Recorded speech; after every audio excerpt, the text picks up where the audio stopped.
Far away from the hazards and claustrophobia of modern city life, let's take a boat to PIEL Island, just off the Lancashire mainland at Barrow in Furness. If you like solitude, you couldn't wish for a better spot, for there are only 2 landmarks on the whole island, and one the ruins of this early 13th century castle.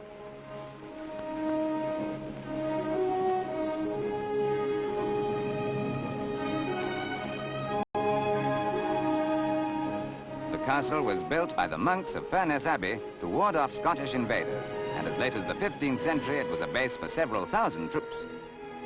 Today, the island's only permanent inhabitants, a husband and wife, live alone in this rather different home.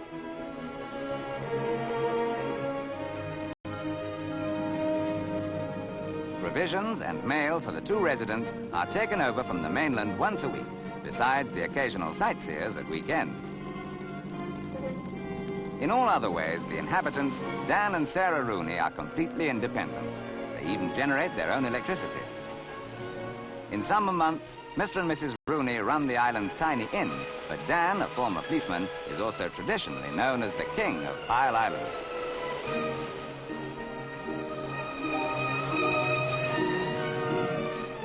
Dan and his wife have lived here alone for 6 years and loved every minute.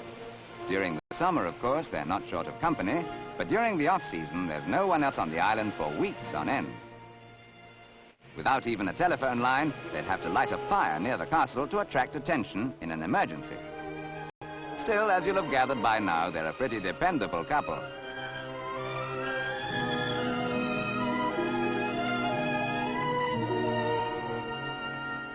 The traditional ceremony of creating knights and ladies of the ancient order of PIEL Castle is carried out about twice a year by King Dan.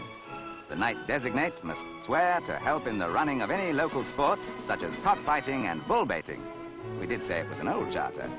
In return for these solemn vows, he is in turn assured that should he be shipwrecked and half-drowned, he can demand a free night's lodging at the inn, which is fair enough, we suppose. The bargain is sealed with a gallon of beer. They were full of good ideas in the good old days.